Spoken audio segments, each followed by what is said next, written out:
How bizarre.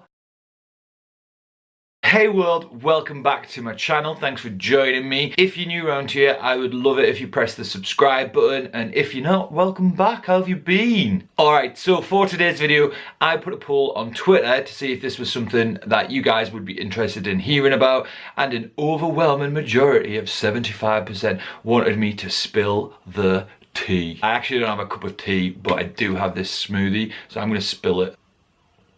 If you're not following me already on Twitter and Instagram, my social media links are down below, so go and give them a follow. Check me out on there. Let me know that you've come from YouTube. Now, for those of you that don't know what an ashram is, it is basically a spiritual retreat where people go to worship, people live there, and it's all about just worship and meditation and that sort of vibe. When I went to India in the summer of 2015, we decided a really good part of that would be to go and visit and stay on one of these ashrams, and we found one in the very south of India in Kerala called Amritapuri. I hope I'm saying that correctly. This ashram is built around somebody called Amma, who is better known sometimes as the hugging mother or the hugging saint. So if you want to check her out and see what her crack is, give her a Google, just put in there the hugging mother, the hugging saint, and I'm sure you'll find something on there as well. So we decided to spend 4 days and 4 nights on this ashram in India. It was such an experience. Not all of it is great. Some of it I found absolutely bizarre. So we might as well begin at the very start. We flew from Delhi down to Kochi or Cochin airport. From there, somebody from the ashram said that they would get a taxi for us, or there would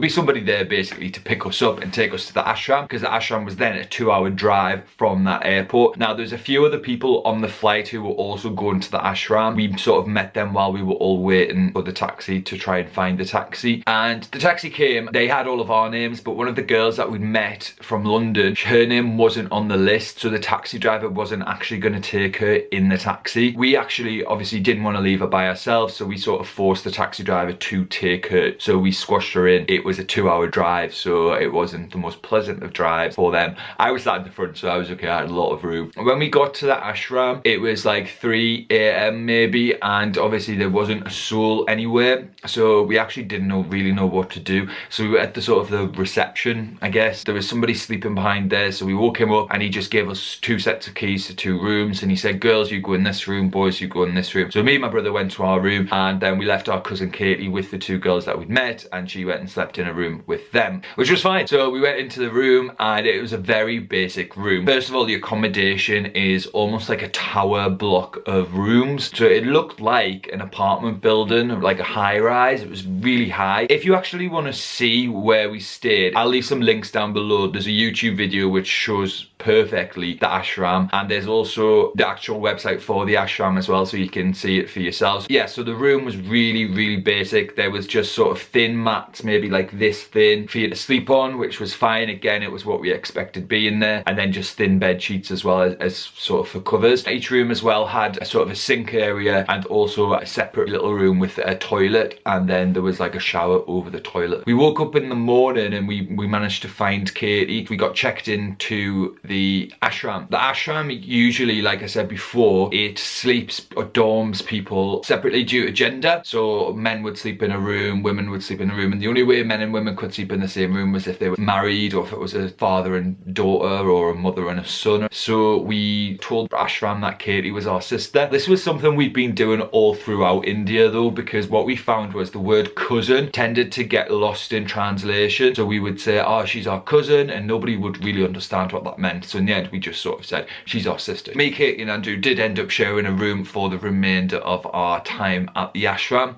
and we went and got our room, and it was exactly the same setup and same layout as the room that we'd stayed in the night before. That morning, once we got sorted, we actually went to the main temple, I guess, where sort of everything centered around. We had an induction meeting with one of the swamis. I hope I'm saying this correctly as well, but the swamis are basically her most devoted people that live on the ashram, and they help run the ashram, and they basically do things like this. They're in charge of everything, I guess, and they're devotees to Amma in the most devoted way. So we went for a meeting with one of the swamis, an induction meeting. It was for everybody new that had arrived on the ashram, and we were sat in an office in the temple. We watched this sort of 20-minute documentary about Amma and all the great work that she's done, and I have to say I was really impressed because I didn't know a lot about Amma before I went. I probably should have done, but I didn't. So to find out all of this great information around how much she's donated to charities and supported all of the tsunamis and Hurricane Katrina, her and her devotees and followers have donated so much money to charity to support these causes, which is in excess of like tens of millions of pounds, which I just thought was absolutely amazing that she'd been able to do that. I did find the vibe slightly, I did think at this point, this is where I started to notice sort of the fanaticism that was around Amma. The guy that was running the induction, the Swami, he was an American guy who had quit his job like 15 years ago and came to live on the ashram. He was very devoted to Amma and Amma's sort of teachings and whatnot. After that, he explained how the ashram ran and he gave us a tour of the ashram as well. So we went to see the actual place where Amma was born. We saw sort of the bigger temple where the majority of the worshipping takes place. We also saw the other elements, so the Western cafe that they run there for Western food, because when you're there, your meals are actually included, but they're all Indian food, so it's very much sort of beans and rice and curry. So if you didn't want that, there was a Western cafe you could go to. You did have to pay for that food, that was extra. Something else that I really liked from being on the ashram was waking up every morning and hearing the chanting from people meditating in the temple. It was really beautiful to listen to. I actually found it quite nice and spiritual and mystical. I mean, obviously I couldn't chant along because I didn't really know the chants or anything, but I just found it really peaceful, and I think that's one aspect of that I really did actually quite like. I thought it was very nice. With the chanting, there was sort of time for meditation as well, so at one point Amma did come and run a meditation session which we went to, and I have to say I did try and go in there with an open mind,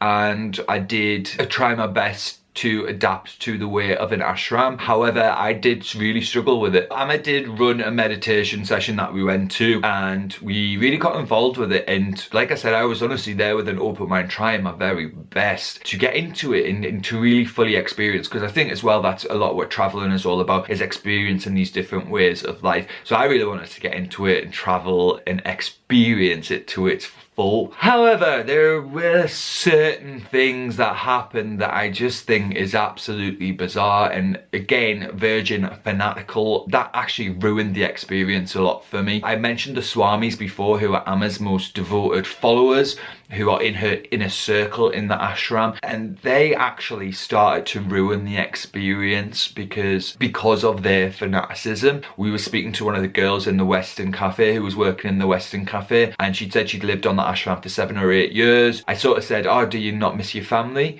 And she said, why would I miss my family when I'm here with Amma? And I was like, if that's something that brings her a lot of peace in her life, like, good for her, but I just think it was a bit fanatical. They didn't stop there as well. A lot of their dealings with Amma did ruin the experience for me. Amma does this thing called Darshan. So during Darshan, she'll sit on a stage and people will literally queue up to receive a hug from her. Sometimes she'll bless food and flowers, and the Swamis would be so quick to take it off her and eat it, or like keep it for themselves and not share it. And I think the whole point of it was to share everything. That's what my understanding of it was. But that was another thing that sort of ruined it. Amma likes her Western children to observe her giving darshan. In the morning and afternoon, it would be Amma's Indian followers who would receive the darshan, and then in the evening it would be the Western followers. So during the day, when it was the Indian darshan, she would invite her Western children to come up onto the stage and observe her giving darshan. You got given a time slot, then you would literally just go onto the stage and sit cross legs and just watch her hug people, which, I mean, it was really boring, to be honest.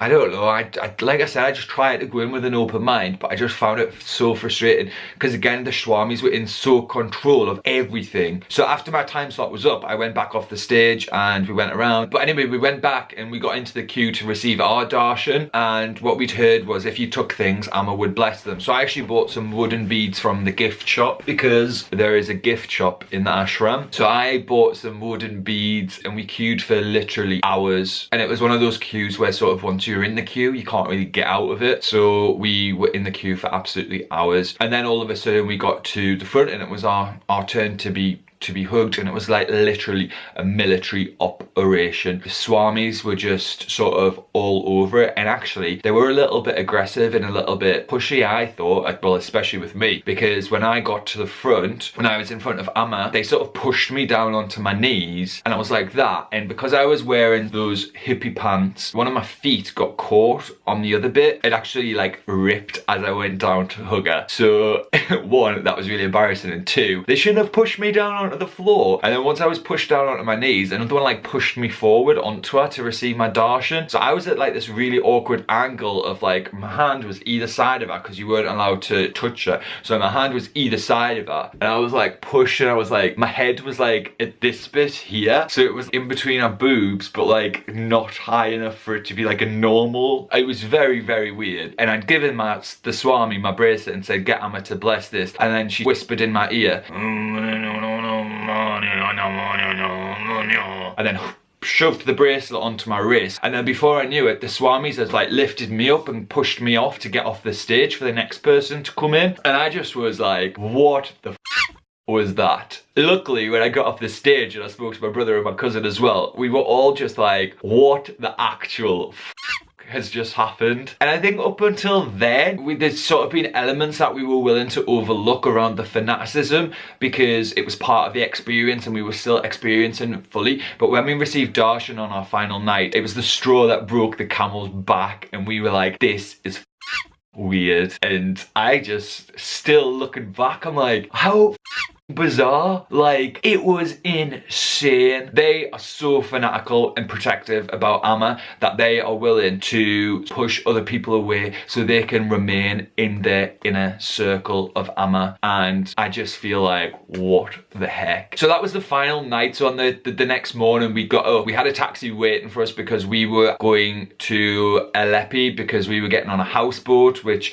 is one of my favourite experiences I've ever did, and it was much, much, much welcomed after the ashram. I can't tell you how much. But would I do an ashram again? Potentially, yes, I would. I think there's got to be places in the world that are less fanatical about their leader, or maybe ashrams that are built around a common activity such as yoga rather than a person. I find the worship of one person not for me. I am not a religious person, so I've not grown up with religion in an environment where I would worship one person, and I find it so strange to have that experience. It was such an experience, and I'm so glad I did it, don't get me wrong, and obviously this is my sort of through my eyes what happened, and I'm sure other people go to Amma's ashram and have a brilliant time and they get exactly what they need from it. But for me, it was way too fanatical and a bit culty. Actually, I felt like it was a bit culty, and I wouldn't go back there again. It was in a beautiful place, paradise location, but I would not go back to that ashram ever again. Alright guys, so this was a bit of a story time video in terms of telling you about my experience on the ashram. I hope you've liked it. If you did, give it a thumbs up. Give it a thumbs up as well if you want to see more videos like this from where I talk about experiences of my travel. If you're not subscribed already, please do subscribe. I will be posting videos weekly this year. You will not want to miss out on them. Leave a comment down below if you've ever been to an ashram. Let me know your experiences. Potentially you've been to Amma's ashram. I would love to hear from you if you have, to see whether your experience matches mine. I will see you in the next video. Peace out.